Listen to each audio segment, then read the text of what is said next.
Hei og velkommen til Motmakts arrangement her på Litteraturhuset. Noam Chomsky, hinsides statssosialismen. Som dere vet er vi så heldige at vi har fått professor Noam Chomsky med oss på en liten seanse her i kveld, med temaet frihetlig sosialisme og frihetlig organisering. Mange av dere som kjenner til Noam Chomsky er sikkert klar over at han i tillegg til å være professor i lingvistikk, også er frihetlig sosialist, akkurat som oss i Motmakt. Derfor er vi selvfølgelig glade og stolte over å ha ham her i kveld. Det som skal skje her i kveld er at Chomsky vil delta i en samtale med Adrian Wilkins fra Motmakt.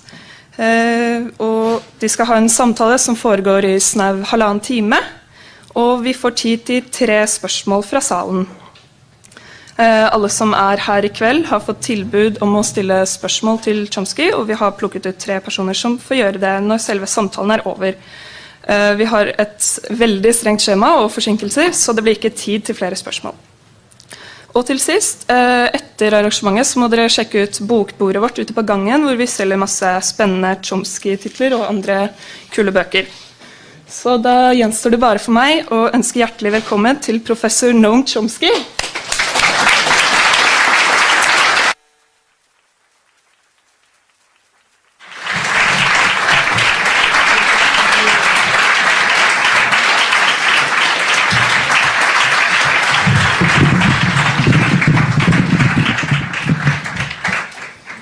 Well-timed entrance. Hi and welcome. First of all, I'd like to thank you for joining us here today. Is that all right? Yeah, I think so. Yeah, cool. I'm just going to go start really right on there, since we've lost some time. You've repeatedly defined anarchism as the view that the burden of proof is on the authority, and if that burden fails to be met, then the authority is illegitimate and should be dismantled. But you also seem to use the terms anarcho-syndicalism and our theme for today, Libertarian Socialism, interchangeably with anarchism. Is there a difference between these terms, and if so, can you describe the differences? Well, first of all, anarchism covers a very wide range. I mean, what you just quoted seems to me like a kind of a core principle of anyone who's involved anywhere in anarchist movements should at least accept that authority is not self-justifying. Hierarchic institutions,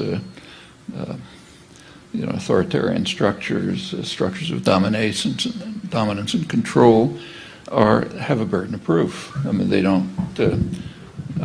not self-justifying. They have to meet a challenge. They should be challenged. And I think that everyone ought to be an anarchist in that sense. It doesn't carry any, then come further questions about what you do about it. But it ought to be challenged, and if it can't meet the burden of proof, which is usually the case, though not always, then they should be dismantled. It should be done everywhere, from families to international affairs, professions, science, whatever it is. Actually, it's kind of striking that in some domains it's just taken for granted. Like in the sciences, if you're science students, it's assumed that the task for students is to challenge. You're not supposed to just copy what you heard. The fields would die if they did.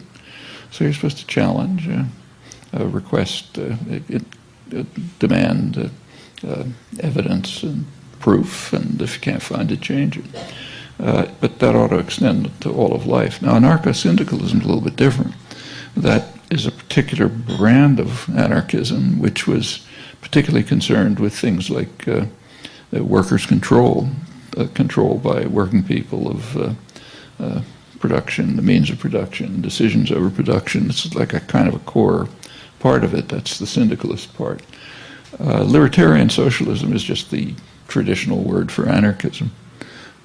It's a French term originally, and so if you take a look at the French journals, Socialism, Libertarian, they're just anarchist journals. It's the non-statist component of the anarchist tradition, and a lot of it was anarcho-syndicalist in character. So one of the main French writers, Daniel Guérin, published major volumes on libertarian socialism. He's basically dealing with the anarcho-syndicalist variant of it. Of course, there are plenty of other things that call themselves anarchist. So this is by no means the whole story. We're going to touch up on that a little later too. Libertarian socialists envision and work to create, predictably enough, libertarian socialist society. What would be the core features? What are the core features of that theory? What are the core features of that society? Well, apart from accepting the general principle of anarchism, it tends to concentrate on the productive system. So, for example, workers' control in industry, control of other institutions by people who participate in them. It's not inconsistent with what's sometimes called communitarian anarchism, which concentrates on control of communities by participants. In fact, they generally, both groups think these ought to be integrated. It's a question of where the focus of attention is. But I don't think they're real conflicts. It's just a question of what's prioritized, what's the center of concern and activity, what other things will flow from it. Partly tactical choices, partly ideas about where the source of creativity, power, search for freedom would be in a society. You can have different views on that. When we speak about anarchism, I'm sorry. When we talk about anarchism, it's often about people understand it as not being organized, as being a kind of chaos. But in fact, it's trying to find the institutions that can be effective but are minimally coercive. In a libertarian socialist society, what kind of institutions would that be? Well, within the main libertarian socialist, especially anarcho-syndicalist tradition, what's assumed is it should be a highly organized society. It should be based on popular control at every level. So begins with, for example, control by working people of whatever institution they're working in, factory, offices, whatever it might be, and control of communities. And then these should be integrated through voluntary association. They could be regional. Then there should be federated structures that extend beyond, and on to organization of international society. But it should be highly organized, though controlled from below, not anything complex is going to have some degree of representative decision-making, but always under direct control and recall and so on. So it's kind of a, sort of pure democracy, if you want.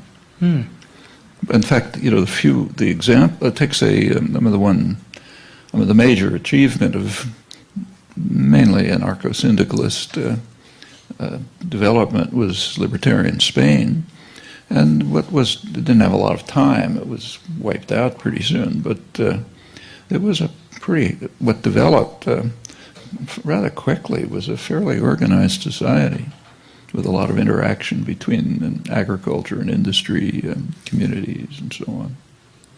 Pretty successful economically too.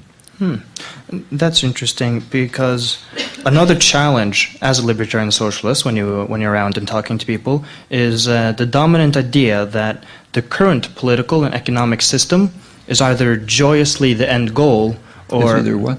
Joyously the end goal, or more common, sadly without any real alternative. Is there no other way of organizing society, and are there real-life examples of libertarian socialist societies historically? Well, there's no libertarian socialist society on any large scale that was able to withstand destructive attacks.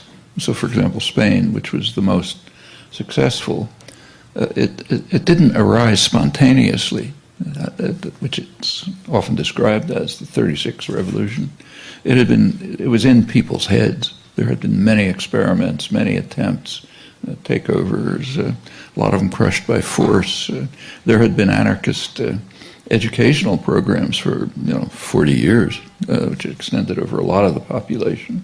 So when the opportunity came, people kind of had in their heads a picture of where it should go, and then implemented ideas that they had. As I said, it was they were fighting a war for one thing, and then they were under attack by their supposed allies. I mean, the movement was really destroyed by the communists. The famous May Day in 1937 was a communist-led attack on the anarchist structures and leadership. A lot of them were assassinated.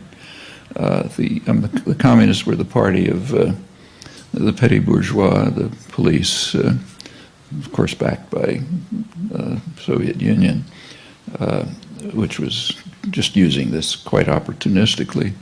But during the period when this, and in fact communist armies went through the countryside destroying collectives, which were successful collectives.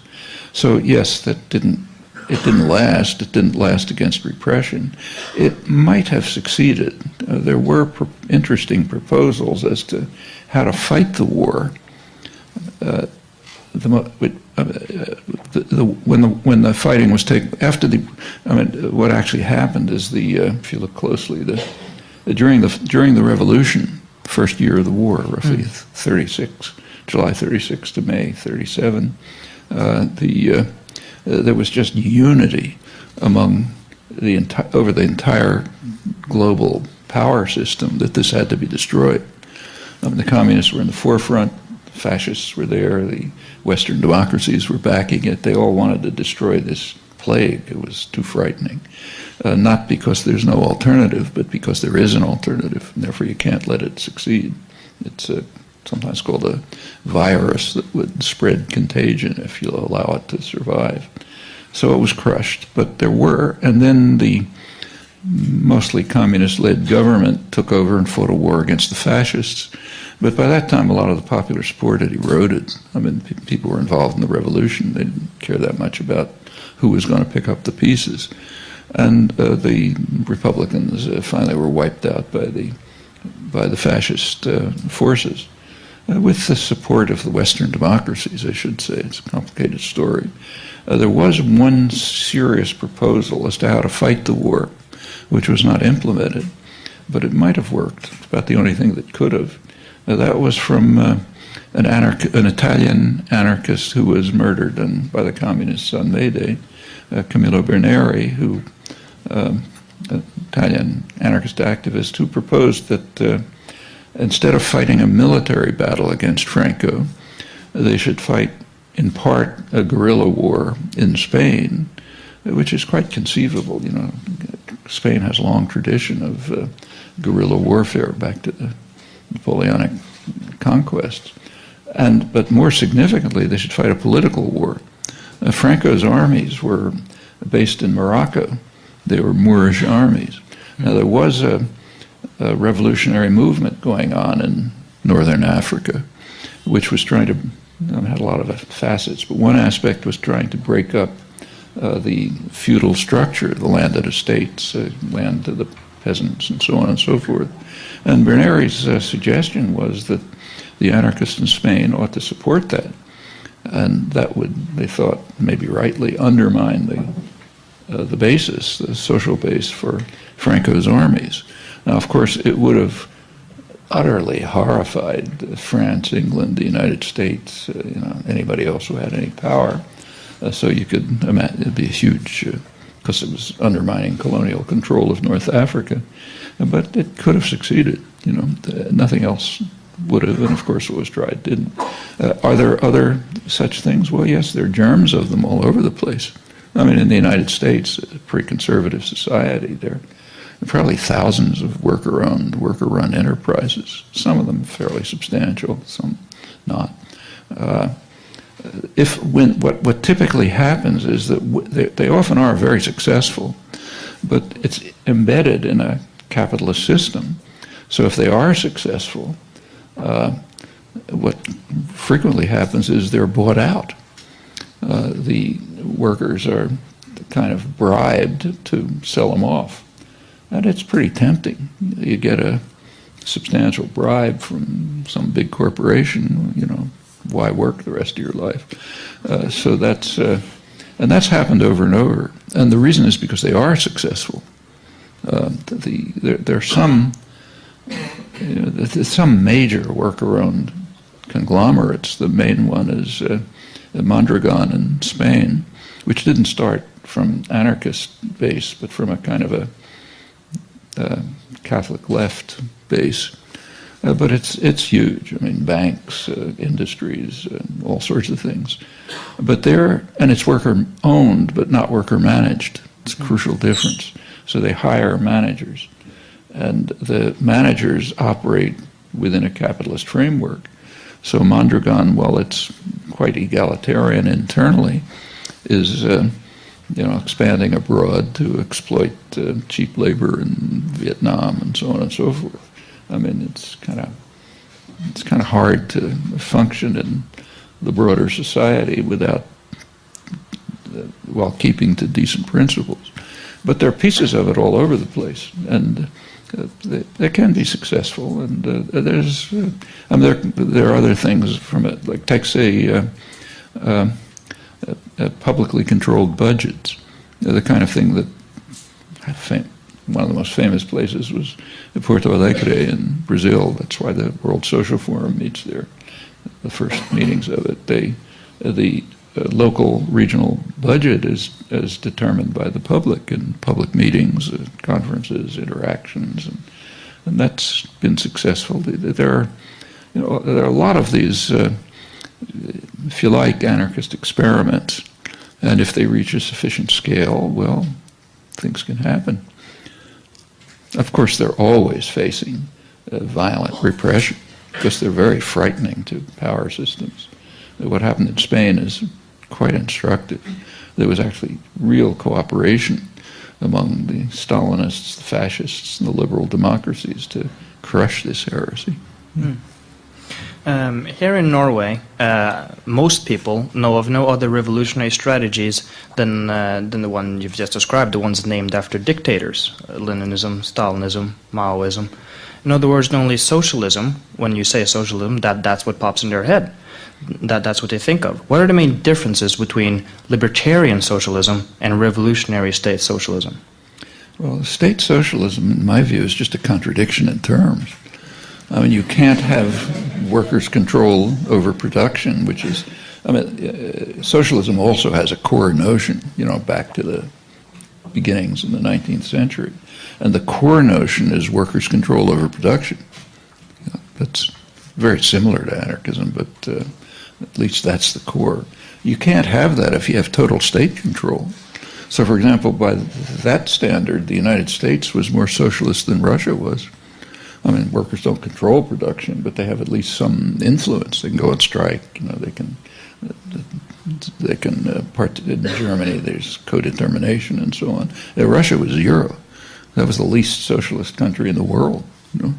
Maoist China was much more complex. And actually, a lot of rotten things happened. A lot of brutal things happened, but there were some pretty remarkable successes. Actually, there's a study which would be famous if it weren't for the conclusions that it came up with by Amartya Sen, who's a Nobel laureate, famous economist, who's a specialist on famines. He's Indian, and he did a study of one of his major conclusions. He's quite famous. His work's very well known and highly praised. One of his conclusions is that you don't get famines in democratic societies. He says he tries to show that the real, there's occasional things where it's just, all the crops die. But he points out, and he's right, that in most famines, there's plenty of food around, but it's not getting to people. And he's a lot of studies of this. And one of the striking cases is India, his native country, which had horrible famines under the British. Millions of people died in the famines. And that went on until independence. since independence hasn't been a single famine. The country has the same ecology and everything else, but a different administration. And his point is that famines in a more or less democratic society, information flows and gets back to the authorities, the center, and then they can do something about it, if they want to. So India had no famine since 1947. Then he took a look at China, along with a colleague of his, an Indian economist. And of course, China had one horrible famine, 1958 to 60, in which maybe 30 million people died.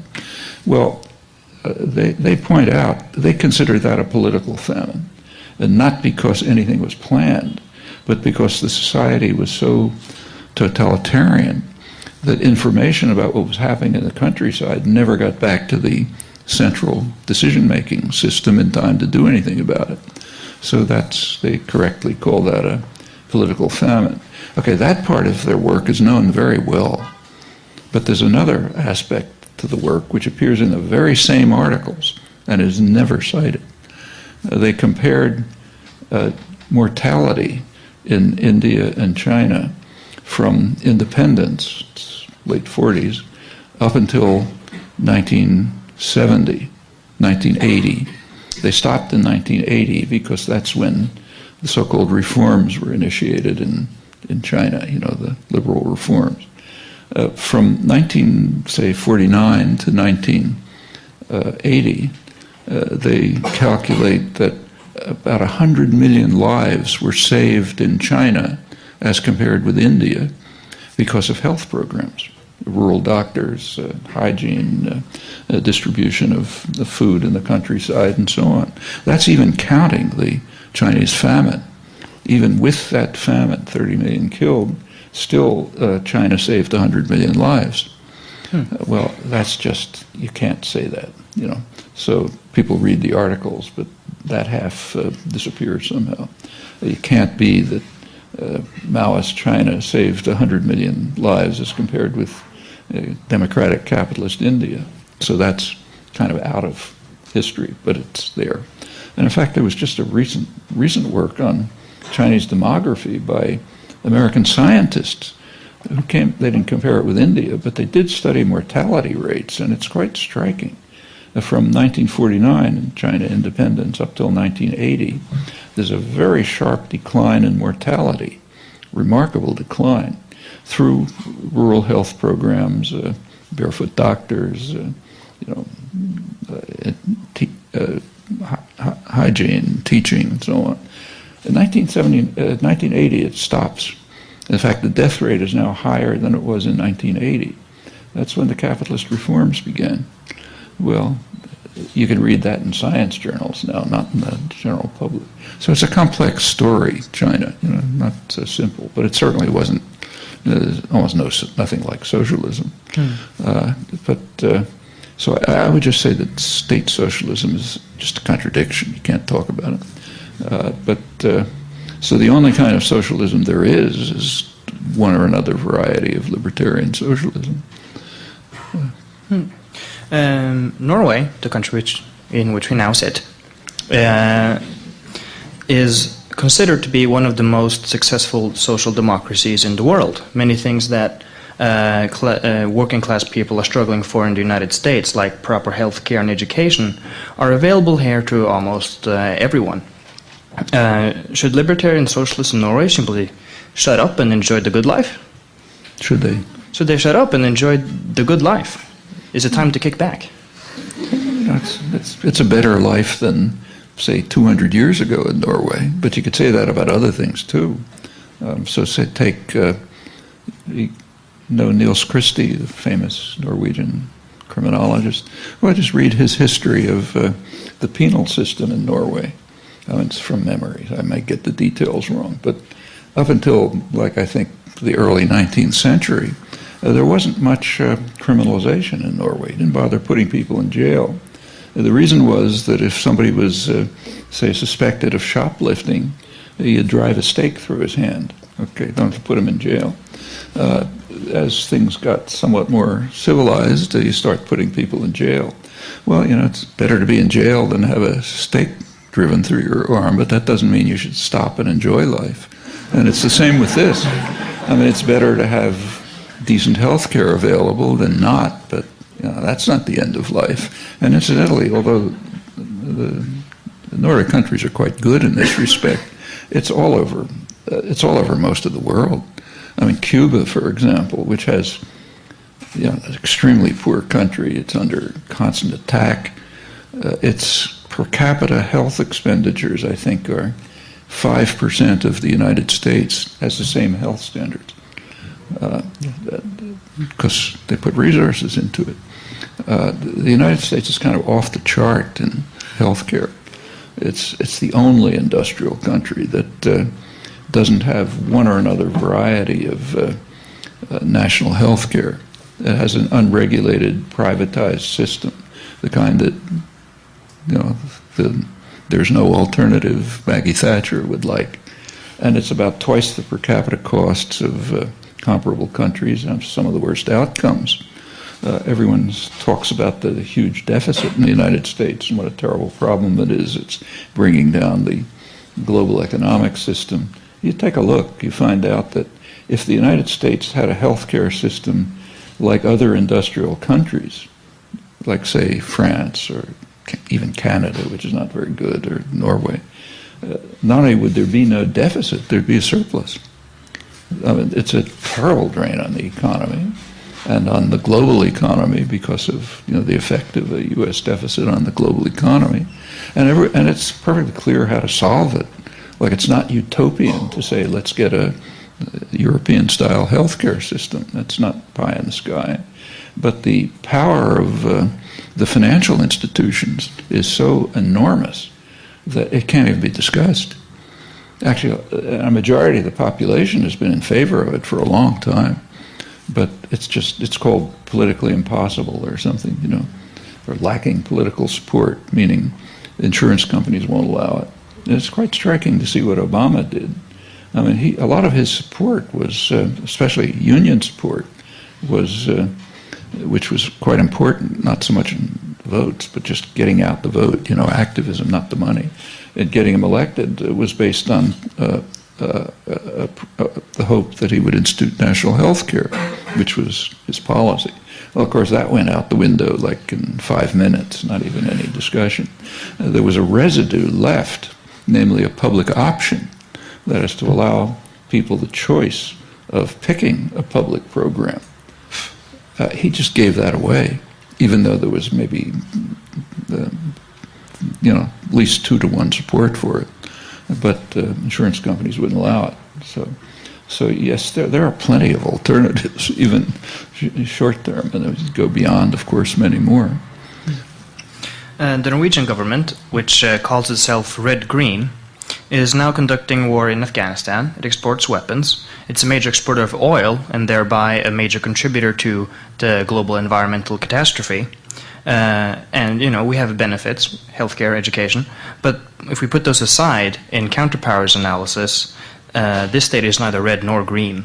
Rather, it's a state which, instead of crushing capitalism, as is the right thing to do with it, is administering capitalism.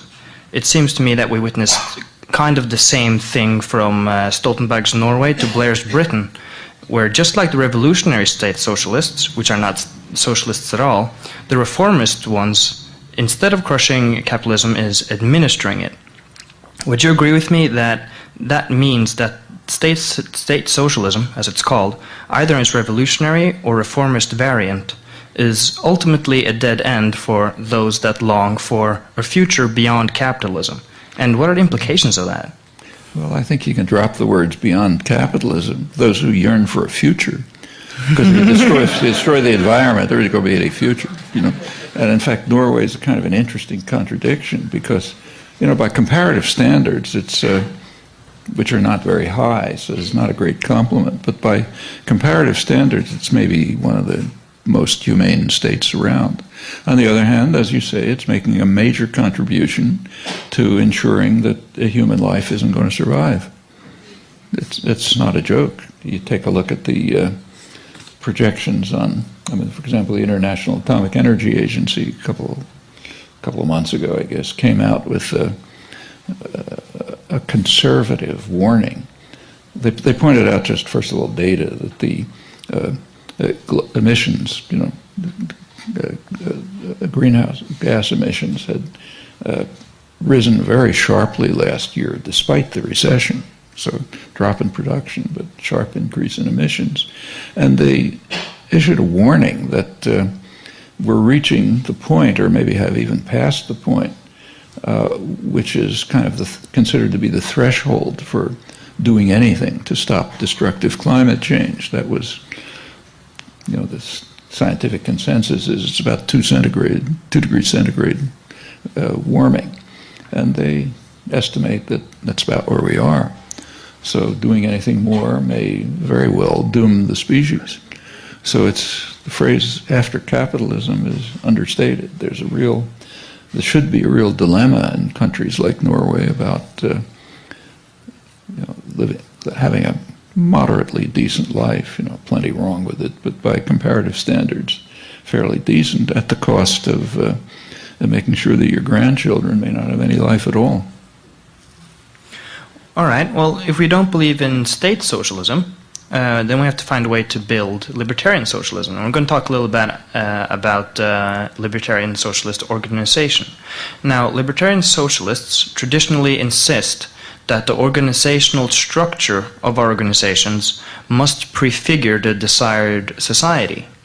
So, for instance, if we want a direct democratic society, then we should use direct democracy here and now. Why is that so important? Well, the traditional idea goes back to Bakunin, is that the way to carry out social change is to build the seeds of the future within the present society. To try to, what's really involved in social progress ultimately is a kind of change of consciousness. Not just organization, but just letting different values and different concerns come to prevail. And the way that happens is through participation and action, not by reading about it. And one of the ways to do it is to start with direct democracy where you are. And and there are a lot of ideas about how to do this. Work sharing, lots of decision-making, common decision-making, and that helps. It's essential. I agree with this. It's essential for gaining an understanding of what a free democratic society might be like, even if it's a small group, let's say a publishing house with 10 people. And you learn, you experiment, you see what works, what doesn't work, you can go on to bigger things. But that's to get back to Spain. That's why the revolution was able to take place over such a broad part of the country and so quickly.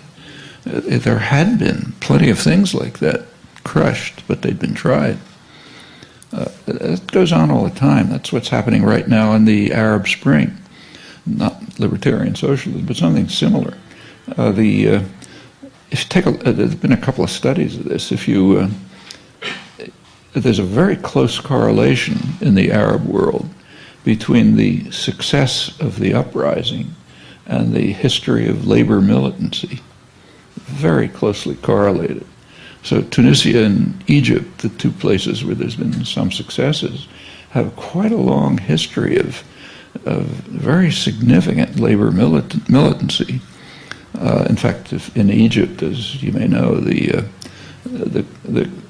January 25th uprising is called the April 6th movement. Well, in the West, nobody knows why, but in Egypt, they know why very well. April 6th, 2008, was the date of a major labor action, one of many, but supposed to be a really big one, centered in the biggest industrial conglomerate in Egypt, the Mahala textile plant, but designed to take place all over the country with supporting activities, popular activities, and so on. That was April 6, 2008. Well, it was crushed by the dictatorship. with the backing of the West, of course. But they remember. And in fact, there was a long series of such actions, some of them somewhat successful, some of them crushed. And the current uprising really took off when the labor unions joined. And in fact, they're the ones, they've gained a lot. I mean, the military regime is still in place, but there is effective labor organizing. They're, for the first time, able to develop a non-state union, which they've been trying to do for years, raise minimum wages, and in some places, there's actual worker takeover of industries. That's going, and something similar was true in Tunisia. They also had a militant labor union. The places that didn't have them nothing much is happening. But this is kind of an example of what you were raising. When you have the experience of carrying out cooperative actions for socially progressive purposes, then you have a basis for going on when the occasion arises. If one was to build a libertarian socialist organization, what would be the core features of it? What would be the core elements? Well, core elements, first of all, would be authentic participation. That means everybody, not one person's a secretary, one person's a janitor, one person does the finance, and therefore you kind of automatically get a hierarchy of decision-making based on a role in the system. But really participating. That doesn't mean everybody can do everything. Like, I can't be a surgeon, somebody else can. But it means that in anything that involves decision-making functions, it should really be shared. It should be true in, say, universities, like where I am, or publishing houses, or factories, or anywhere else. That's the beginning. And as soon as you do that, it just breaks down barriers among people. For one thing, it means, there is some kinds of work that nobody wants to do, but has to be done. Well, that has to be shared. If that's not shared, then you got a problem. But that can be instituted. A joint participation, decision-making can be instituted. If there is representation, immediate recall when under public, cooperative action. All of these things can be instituted on a very small scale and can spread to larger ones. And that, if it goes far enough, becomes a major organization. In the United States... Actually, there's some very specific proposals about this. Yeah? So if you, I don't happen to agree with all of them, so I'm not particularly advocating it, but if you take a look at the participatory economic movement, PowerCon they call it, there are extremely detailed proposals about how to proceed with this. And I think they're kind of worth thinking about. Things I don't agree with, but debating them, maybe changing them, and so on. But it's a pretty live movement all over the world, incidentally.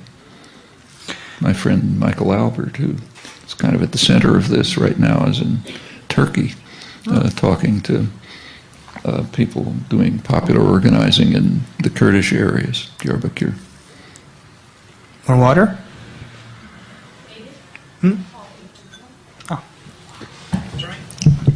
Oh. Better? All right. Yeah. What? Can you talk a little bit? Am I not talking loud enough? Sorry. Too much talking. I've been talking solidly for 3 days. Yeah. Would you like some more water? Sure. That's enough, thanks. All right, moving on. In the United States, a large part of those who proclaim themselves anarchists have a very individualistic perspective, like CrimethInc, for example. Like CrimethInc, for example. That's a tendency here, too. How do we move people from chanting slogans or non-participation in society to organized action? Proceed to do it. Set up the... yes, it's in the... Especially in the English-speaking world, libertarian has a different meaning than it had on the continent or historically. It means ultra-capitalist. So the people who call themselves libertarians in the United States, the libertarian movement, are, there are aspects of, people like Ron Paul, people like that. Some of the things that they propose, I think are okay, but what they're basically advocating, although they don't know it, is pure corporate tyranny, just the exact opposite of liberty. And that's based on a certain notion of freedom, which says people should be free to do whatever they want. Okay, you have that. Then people who have resources, capital, they'll hire other people, they'll hire their own armies, they'll build their own roads, and you go on to some indescribably horrible form of private tyranny. That's a particular pathology, I think that's the word for it, particularly in the United States and in England. But and if you have that here, I think people have to be talked out of it by thinking through what the consequences are, what it means in terms of any authentic notion of liberty and freedom. But it's kind of like arguing with neo-Nazis. How do you organize them? Well, get them to think about what they're doing and what the alternatives are. Well, that's not our approach, actually. Libertarian socialists obviously must take some of the blame for our lack of influence. We have been poorly organized. For instance, our own organization, Counterpower or Motmakt, only recently began organizing. Another reason could be that state socialism held a firm grip on the revolutionary left since the Russian Revolution in 1917, but after its collapse in 1989, the state socialist parties have been in a permanent crisis. Would you agree with me that the time we're living in, after the collapse of the Soviet Union in 1989, could be a unique historic opportunity if libertarian socialists start to organize and build strong organizations? Could we become the most important ideology for those that seek fundamental change? Well, that's sort of what I was hoping myself in the late 80s. In fact, around late 80s sometime, one of the, I won't mention the name, but a well-known left journal, a socialist journal, asked me to write an article on the Soviet Union. So the article, you can find it, it was called The Soviet Union versus Socialism. And what I was arguing is that the Bolshevik Revolution was the worst blow against socialism that had taken place in the 20th century, partly because it did appropriate. If you take a look at what happened then, there were two major propaganda systems in the world. One huge one based in the state capitalist democracies, another smaller one growing out of the Bolshevik Revolution. And they disagreed on a lot of things, but they agreed on one thing, that the Soviet Union, Russia at first, was socialist. I mean, the Leninists wanted to insist on that so that they could benefit from the sort of moral commitment to socialist values, which spread all over the place. So if they became the leaders of socialism, they'd benefit from that. The state capitalist system insisted on it because they wanted to defame socialism.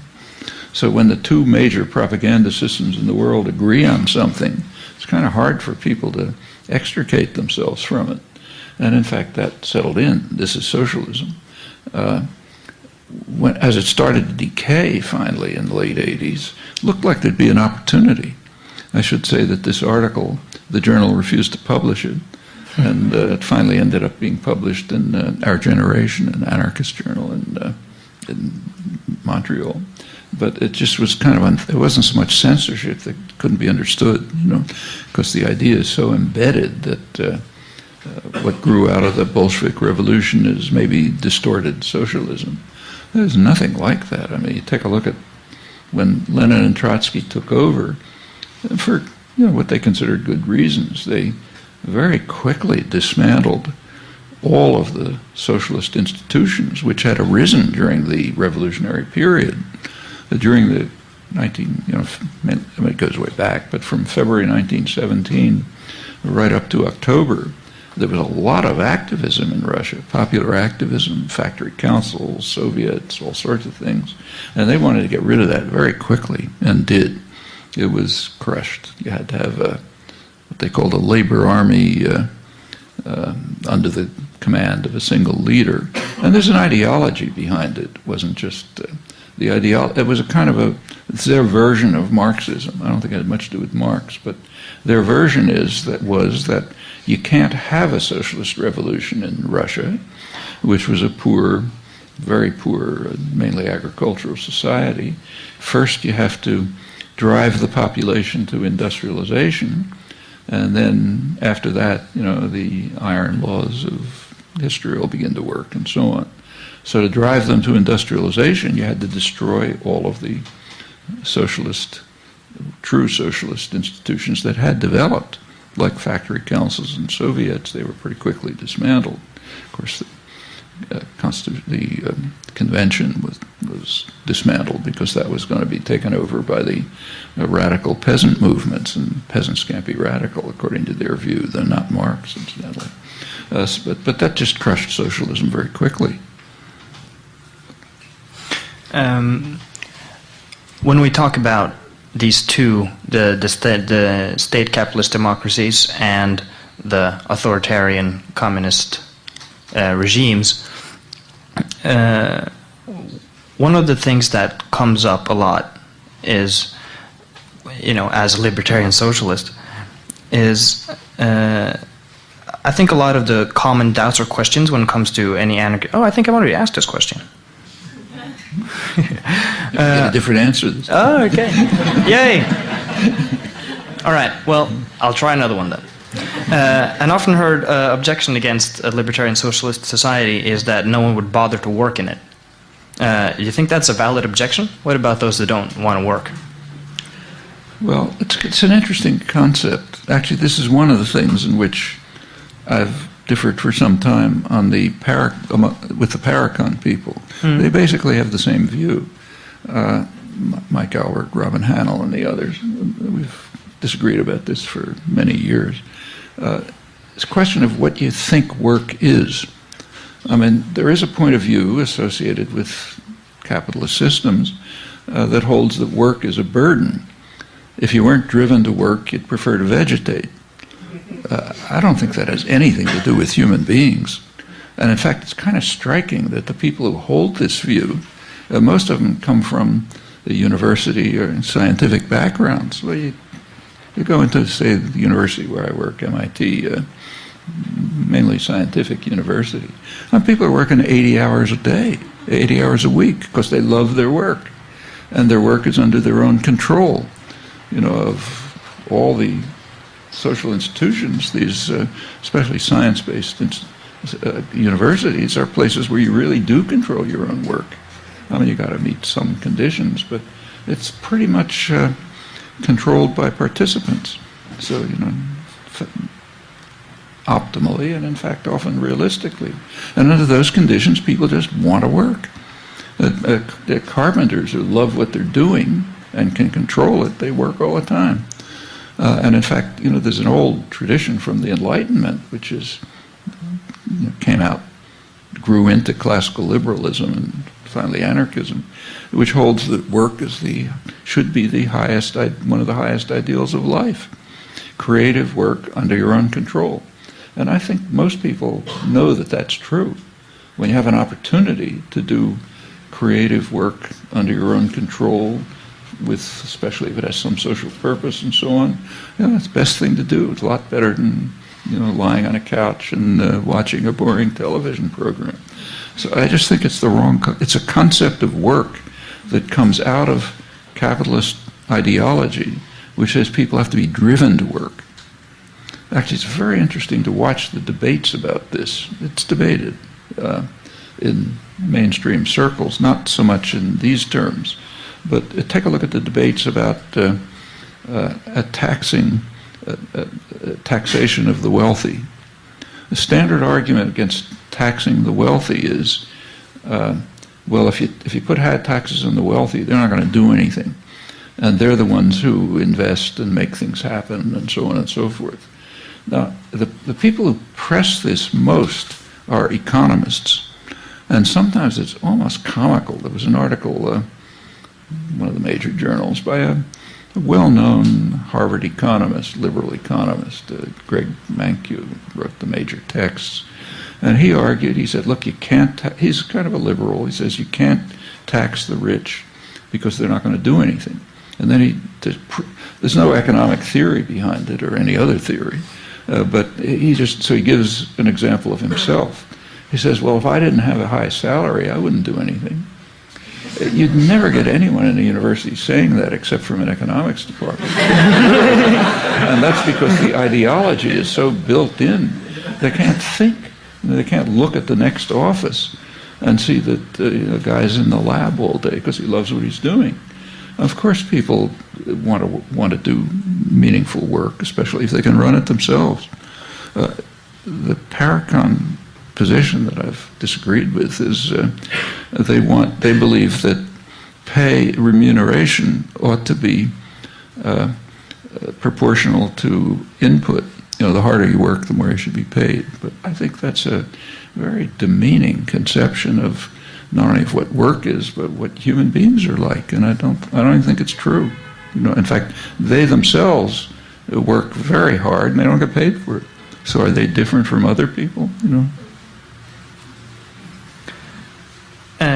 Could you talk a little bit more about you've often said that your views, which are based in classical liberalism, and often the same texts that that libertarians in the American sense use to justify capitalism. No, they don't.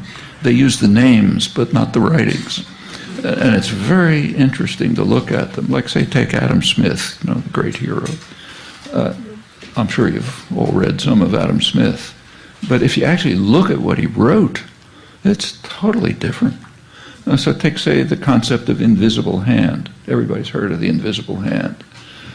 It's used once in Wealth of Nations, so it's pretty hard to miss. And what it is a critique of neoliberalism, literally.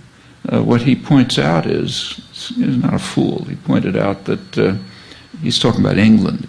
That's his topic. He says if in England merchants and manufacturers, people who sort of ran the country, if the manufacturers decided to produce abroad outside of England, and if merchants decided to import from abroad, they would profit, but the society would be seriously harmed. In our terms, he's saying neoliberal globalization will harm the society.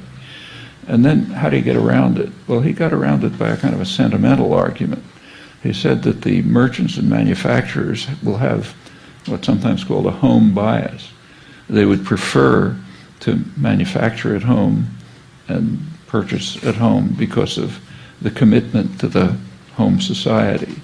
And therefore, as if by an invisible hand, England will be saved from the ravages of what we call neoliberal globalization. Take a look. You can find it easily. There's one occurrence. Take a look at the index of any work. That's the context. And incidentally, David Ricardo, the other major founder of classical economics, he drew the same conclusion. He recognized that his famous principle of comparative advantage wouldn't work if, again, it's kind of England and Portugal, it's the case he's studying, if the manufacturers in England decided, okay, we want to produce everything in Portugal because we make more money that way, and the merchants in England said, okay, we'll import everything from Portugal because it's cheaper. He said England will be destroyed. But then he said he the same as Adam Smith, he says, well, he expects that the rich in England will have enough commitment to their own society so that they won't do this. They'll accept a lower rate of profit in England than they could get in Portugal. And then he ends up saying, I hope that these ideas will never disappear, because if they did, we'll be in real trouble. Well, that's classical economics. You don't learn that in an economics class. In fact, well, I don't have to tell you what you learn because you know. And it's that way right across the board. I mean, take, say, division of labor. Everybody's read or been taught the first paragraph of Wealth of Nations, where the butcher does this, and the baker does that, and they do it for their own profit, and we all benefit. We should have division of labor. So division of labor is a wonderful thing. You go on and read a couple hundred pages into the book, at Wealth of Nations, and Smith has a lengthy discussion of division of labor, and it's very closely related to this matter of work. Remember, he was an Enlightenment figure. He's growing out of the Enlightenment. He says division of labor, in any civilized society, the government is going to have to intervene to prevent division of labor, because it's going to turn people into creatures as stupid and ignorant as a human being can possibly be. It's going to lead to people doing rote work under control, external control, and doing it because that's the way labor is divided. It's just going to destroy people. People, their highest goal is creative work under their own control. So you have to block division of labor. That passage is so intolerable to, it's a little bit like Amartya Sen's work on India and China. It can't be read. In fact, if you look at the scholarly edition, that bicentennial of Wealth of Nations, the University of Chicago, main supposedly classical liberal department, published a scholarly edition of Wealth of Nations. You take a look at the index. It doesn't even give an index entry for this discussion of division of labor. It's just too unacceptable. And of course, nobody reads Adam Smith's discussion of the masters of mankind and how they pursue their vile maxim, all for ourselves and nothing for anyone else, and how awful this will be. I mean, there's a lot. I'm not extolling Adam Smith particularly, but if you take a look at the actual text, it's not the way it's presented. So I think it's correct to say that classical liberalism was this. It grew out of the Enlightenment, and it's the source of not only the anarchist movement, but even Marx drew from that same tradition, the same tradition about work, for example. And in fact, the early Marx manuscripts read very much like classical liberals. Von Humboldt, Smith, and others. He's coming from exactly the same background. I kind of agree with Rudolf Rocker, who was one of the main anarcho-syndicalist intellectuals and historians, who argues that classical liberalism, as he put it, was wrecked on the shoals of capitalism. It was pre-capitalist. And when capitalism came along, that was the end of classical liberalism, and the anarchist tradition grew out of it and emphasized the positive elements of it. So it's true that they do cite Adam Smith and classical liberalism, but are strongly opposed to it. I mean, this is all over the place. Take about a century ago in the United States and increasingly in the other state capitalist systems, that corporations were given extensive rights, given the rights of persons in particular. Back about a century ago, there were conservatives. By now, this is the name, but it doesn't exist. And conservatives bitterly opposed this because it's an attack on the fundamental principles of classical liberalism, that rights inhere in persons, not in organic entities created by state power. They don't have rights. But that's the way our so-called liberal societies work now. These organic entities have rights, enormous rights, in fact, greater than the rights of persons by now. Just totally inconsistent with classical liberal ideals. I have one final question before we move over to some questions from the audience.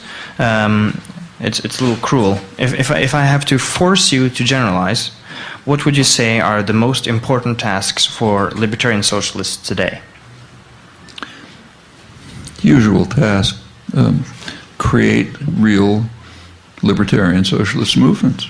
and then you can proceed to do a lot of things that ought to be done, from carrying out the kinds of reforms of existing society that are very badly needed, up to creating the germs of a future society and your own lives and activities, and then expanding them.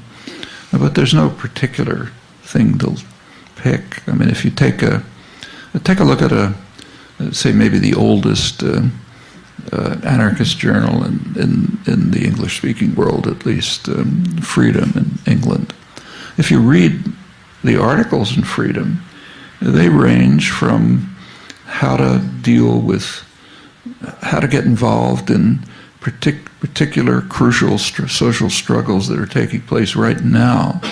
Let's say onerous tuitions for English students, which are going to wipe out opportunities for the poor to go to school, the crushing of strikes, whatever ecological issues, whatever it may be, up to designing and trying to implement parts of a future society. A whole range of things is there, and there's plenty of it.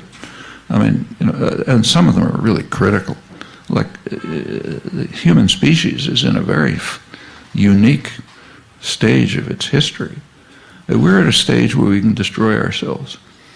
And in fact, it's almost inevitable the way things are now structured. Partly nuclear war, which is always imminent, and the threats are getting worse. It's a kind of a miracle humans have survived. And the other is environmental destruction. And unfortunately, the environmental destruction is virtually an imperative in existing societies. It's part of the state capitalist system. They have to move towards environmental destruction, not because they're bad people, but because it's a requirement.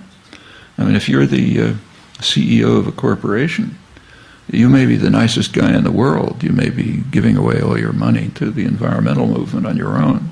But in your role as CEO of a corporation, you are compelled to maximize profit and to ignore what economists call externalities. That is, the impact of your transactions on others. Well, that's why we have repeated financial crises ever since Reagan and Thatcher. The deregulation of the financial institutions means that the people who run them have to ignore what's called systemic risk, the risk that a transaction is going to bring down the system. And since you ignore it, you're increasing the probability of it, and therefore it repeatedly happens. So we repeatedly have financial crises, each one worse than the last, ever since around 1980, when Reagan and Thatcher began. There's no alternative. But in that case, financial crises, well, there's a kind of a remedy. The taxpayer can come along, the state can come along and rescue the financial institutions, which is what just happened and is going to happen in Europe pretty soon as Greece defaults. But in the case of when you ignore one of the externalities is survival of the species, and nobody's going to come along and rescue and pay off that one. So you're doomed, basically. If we keep the current system, we're doomed. And that's, Norway has a particular case of it to think about. Should we produce oil and have a rich society? But it's a problem for everyone. It's inherent in state capitalist institutions. And those are really big problems. I mean, those are problems about literal species survival. And beyond that, there are problems of justice and freedom all over the place. So there's no shortage of tasks. I mean, I don't even see any point listing them. Let's give him a hand, folks.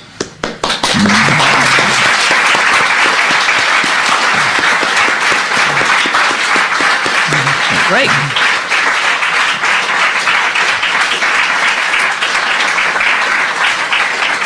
Ok, som jeg sa innledningsvis, er det 3 personer her i kveld som har blitt valgt ut til å stille hvert sitt spørsmål til Chomsky. Skal vi se, de sitter...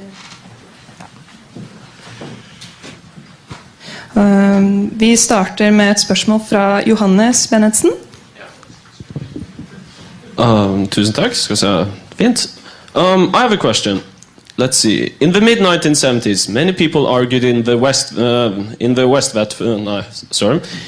mid-70s, many people in the West thought that Marxism had a reasonable case to argue.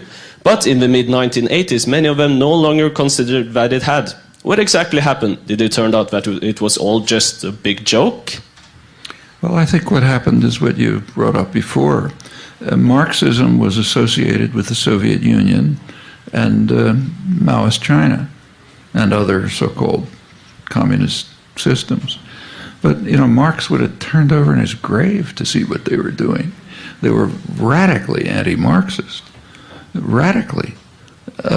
But as long, like take, say, the way the Bolsheviks, Lenin and Trotsky, decided they had to drive the backward peasantry to industrialization by force in order to lead ultimately to a socialist society. In the last 20 or 30 years of his life, Marx was working on peasant society in Russia. There were the Narodniks, you know, the urban intellectuals went out to the countryside to collect information, to figure out how the peasants are living, so on and so forth, try to assist them in things. And they collected tons of data. And Marx was just poring over the data. And he became convinced that there's real revolutionary potential in peasant society, peasant communes, peasant cooperative tradition, and so on.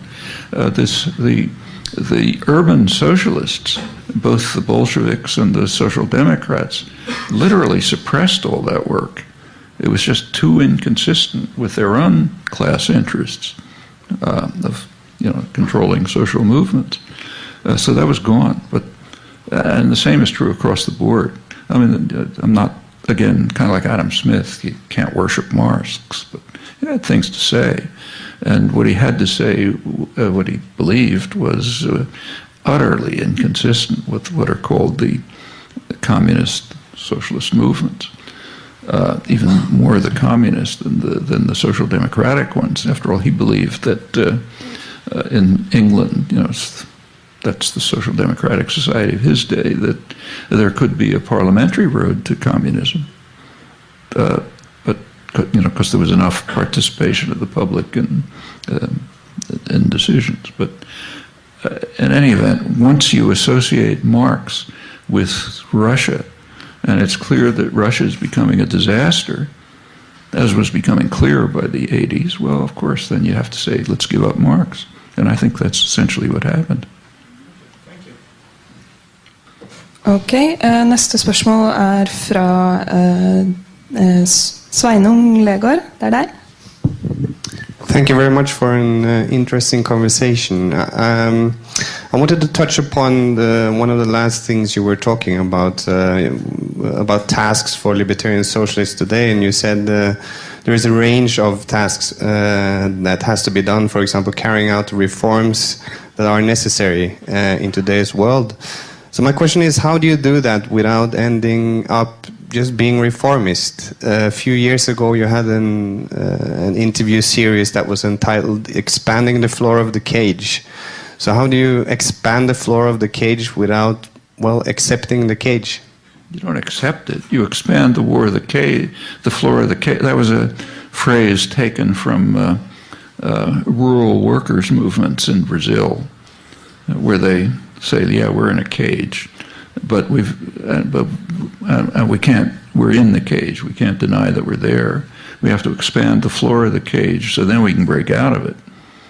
And yes, that's the way we should expand the floor of the cage, expand the floor of the cage too, with the goal of breaking out of it once we've created the basis for going beyond. You don't have to be caught up in the existing structures of power in order to try to, while you're trying to improve them. That's a step towards dismantling them. So I don't think it's by any means impossible. I mean, the same is true of, say, the Spanish anarchist revolution. It began for years with trying to create collectives within the quasi-feudal, quasi-capitalist system. And that made sense. And then when they had a chance, they broke out of it. Okay, our third and final question for tonight is from Martin Ravneberg. There has been real public demands and mobilization for political change in Eastern Mediterranean countries like Egypt and Tunisia. Well, we saw this demonstration spread to the western part of the Mediterranean, like Greece and Spain. Same kind of mobilization, a lot of rage, but we see only what I would classify as mildly reformist concrete alternatives coming out of this, like the reform of the election law in Spain. Why are we not able to transcend our current notion of Western democracy, and to what extent do you think theory is necessary to create a viable public alternative to the current status? Well, theory is a kind of a fancy word. It makes you think of physics or something like that.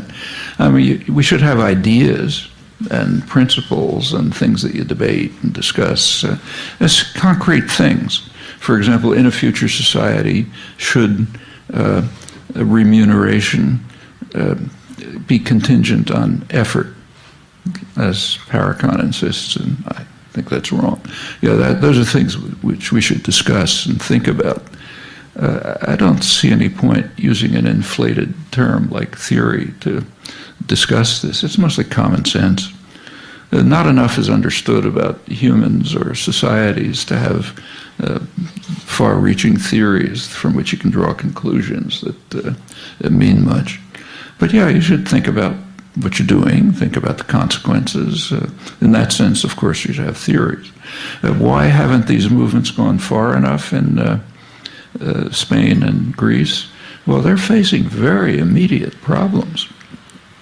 Greece is facing the problem of destruction of the society. Spain, it's not quite that bad, but it's not that far off. And the popular movements, I think, are pretty impressive, especially in Greece, as far as I can see, they haven't formulated sets of operable demands. In Spain, they have, like the programs that are coming out of the indignados, are feasible. They could be implemented in Spain, and if they do, they could make a difference, and you could go on for more. But that goes back to your questions. But do we have to get caught up in reformism? No, you don't have to be caught up in it. You have to see it as a step towards something else. All right. Well, I actually think we have time for one more question, so don't clap yet. Could raise your hands. And does anybody have one more question? Don't be shy. Yeah. What does remuneration mean? What does remuneration mean? Oh, that means pay. Pay, basically. Yeah. Remuneration is pay. Yeah. Shouldn't use fancy words. Jeg kommer bakover her, så får dere mikk. Ja.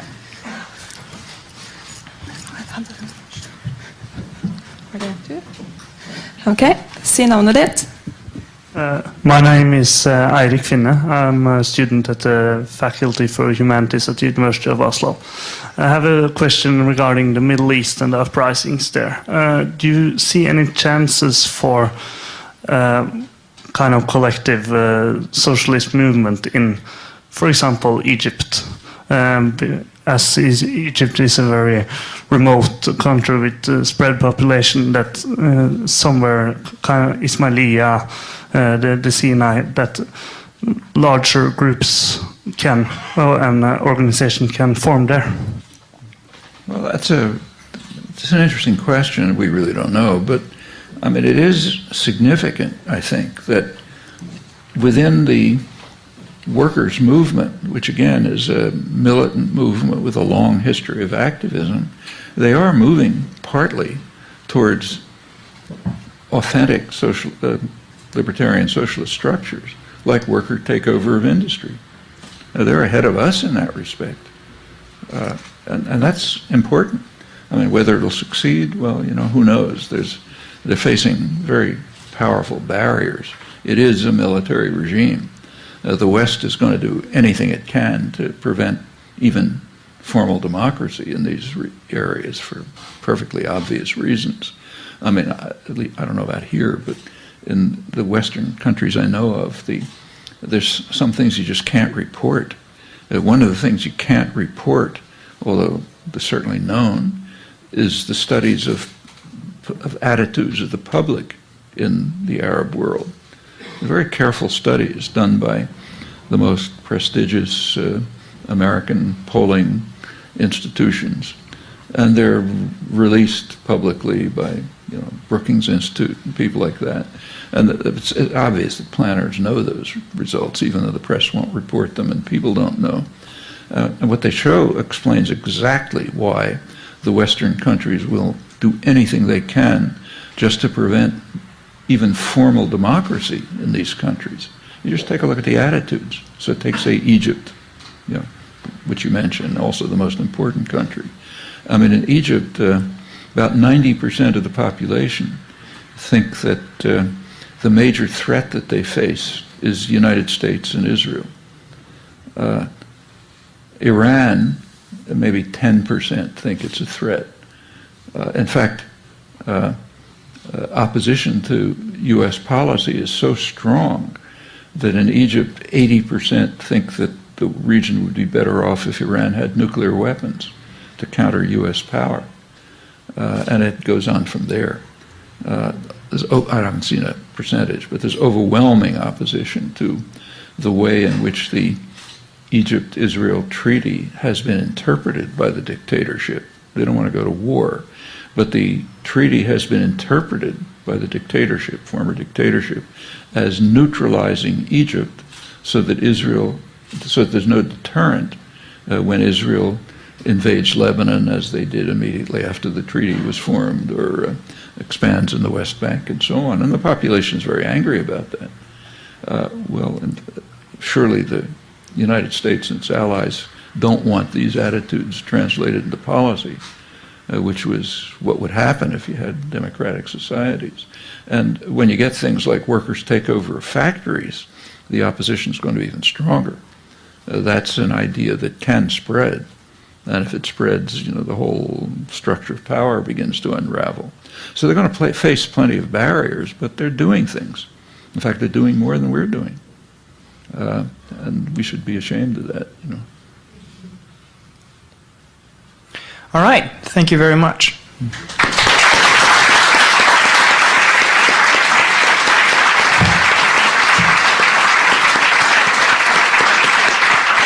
We have...